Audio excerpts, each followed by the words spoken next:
Waste Bengal government ने election को देखते हुए लक्ष्मी भंडार में हर महीने 500 रुपया बढ़ा दिया है, जिसका मतलब अब जनरल कैटेगरी की महिलाओं को 1000 की जगह पे 1500 मिलेगा और एसटी एससी कैटेगरी की महिलाओं को 1200 की जगह पे 1700 मिलेगा। आंटीज का खुशी देखो। আমাদের লক্ষ্মীর ভান্ডারটা বাড়লো প্রতি মাসে, এটার জন্য আমরা খুবই খুশি। इसके साथ ही अनएम्प्लॉयड यूथ के लिए उन्होंने बांग्लार युवा साथी स्कीम शुरू किया है, जिसके हिसाब से 21 से 40 तक के जॉबलेस युवाओं को हर महीने 1500 रुपया अलाउंस देने का वादा किया गया है। वाह, मिल गया ना। इसी चीज़ के लिए तो वोट करते हैं लोग। जिस चीज़ के लिए वोट करोगे वही मिलेगा। डेवलपमेंट के लिए थोड़ी ना वोट किया है आपने। जो आंटीज उस वीडियो में नाच रही थी, उनके बच्चों को proper education, job, safety, bright future, ये सब चीज़ छोड़ दो। ये सब चीज़ मिलने का कोई सवाल नहीं है, लेकिन उन्होंने वोट किया है 1500 और 1700 के लिए, वो तो ज़रूर मिलेगा। सबसे पहले लोगों को ये समझना ज़रूरी है कि सरकार अपने जेब से पैसा नहीं देता है। सरकार अपने जेब से मंथली आपको पैसा नहीं देता। ये आपका ही पैसा है जो आपने डायरेक्ट हो या इनडायरेक्ट टैक्स के रूप में दिया है। जब आप मसाला खरीदते हो, पेट्रोल, सिगरेट, चॉकलेट, बिस्कुट या फिर आपकी सैलरी से जो कटता है वही पैसा है। ये पैसा असल में एजुकेशन, इंफ्रास्ट्रक्चर, हेल्थ केयर जैसे ज़रूरी क्षेत्रों में खर्च किया जाना चाहिए, ना कि सिर्फ फ्रीबीज पर। टैक्स का बेसिक पर्पज़ ये होता है कि देश का overall quality of life improve हो और इकोनॉमी स्ट्रॉन्ग बने, ना कि इलेक्शन आए और एक फ्रीबीज स्कीम निकाल दो ताकि थोड़ा बहुत वोट लपेट लिया जाए। अपने गांव का हालत देखिए। दिन भर मजदूरी करने वाले माँ बाप भी किसी तरह लोन लेकर भी अपने बच्चों को प्राइवेट स्कूल्स में पढ़ा रहे हैं। सवाल यह है कि जब एजुकेशन हर बच्चे का अधिकार है तो गवर्नमेंट स्कूल इतना मजबूत क्यों नहीं बन पा रहा है। एक शॉकिंग रिपोर्ट के मुताबिक वेस्ट बंगाल में 3800 से भी ज़्यादा ऐसे स्कूल्स हैं जहाँ पे एक भी स्टूडेंट्स नहीं है, मतलब जीरो एनरोलमेंट, पर वहाँ टीचर्स अभी भी पेरोल पे। कोलकाता में ही ऐसे 211 स्कूल्स है।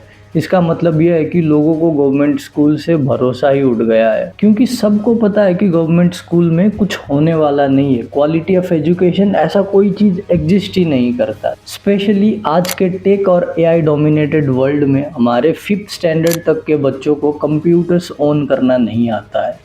मैं अपने गांव का बात कर रहा हूँ, क्योंकि स्कूल्स में बच्चों को कुछ सिखाया ही नहीं गया है। बस प्रमोशन कर दिया जाता है, क्लास 1 से क्लास 2, क्लास 2 से क्लास 3। चाहे बच्चे कुछ सीखे या ना सीखे, बस प्रमोशन करा दिया जाता है। सिर्फ एक क्लास से दूसरे क्लास में प्रमोट कर देना एजुकेशन नहीं होता, बल्कि नो डिटेंशन पॉलिसी का मकसद ड्रॉप आउट कम करना था। पर जब तक लर्निंग आउटकम इम्प्रूव नहीं होगा, तब तक ये राइट टू एजुकेशन से ज़्यादा राइट टू प्रमोशन जैसा लगता है। हेल्थ केयर का बात करोगे, मेरे गांव से अप्रॉक्सीमेटली 50 किलोमीटर दूर हॉस्पिटल है। आप खुद सोच लो उसके बाद, अगर किसी को रात के टाइम पे इमरजेंसी हालत होता है, पब्लिक ट्रांसपोर्ट का कोई चीज़ नहीं है। हाल ही में पार्लियामेंट में दिया गया एक रिपोर्ट के मुताबिक पिछले 14 सालों में लगभग 6600 कंपनीज ने बंगाल से अपना रजिस्टर्ड ऑफिस शिफ्ट किया है, जिस वजह से ग्रेजुएट्स और लोकल लोगों का जो भी अपॉर्चुनिटीज़ था वो कम हो गया है।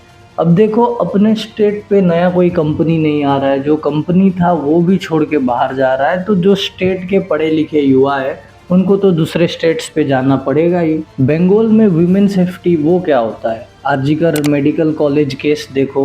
वेस्ट बंगाल गवर्नमेंट ने खुद को डिफेंड करने के लिए सुप्रीम कोर्ट में एक बहुत बड़ा लीगल टीम उतार दिया, लड़की को न्याय देने के लिए नहीं, खुद को डिफेंड करने के लिए। दुर्गापुर में एक एमबीबीएस स्टूडेंट के साथ हुए इंसिडेंट पर कमेंट करते हुए खुद ममता बनर्जी ने कहा कि girls should not be allowed to go outside at night, they have to protect themselves. सोचो, एक स्टेट जहाँ का चीफ मिनिस्टर खुद एक विमेन है, वहीं पे विमेन सेफ्टी का धजिया उड़ा हुआ है। याद रखना, सरकार के द्वारा दिए गए 1500 और 1700 से 7 दिन आपके घर पे सब्जी आ सकता है, लेकिन आपके बेटे और बेटियों के फ्यूचर के ऊपर बहुत बड़ा क्वेश्चन मार्क लग सकता है। मुफ्त की रेवड़ी के लिए फ्यूचर के टीचर्स, इंजीनियर्स कुर्बान मत कीजिए। देखो, रेज करने के लिए बहुत सारे पॉइंट्स है, बहुत सारे गवर्नेंस फेलियर है, लेकिन मेरे को नहीं लगता है कि मेरे को हर चीज़ बोलना चाहिए। मिलता हूँ अगले वीडियो में, तब तक के लिए जय हिंद, जय भारत।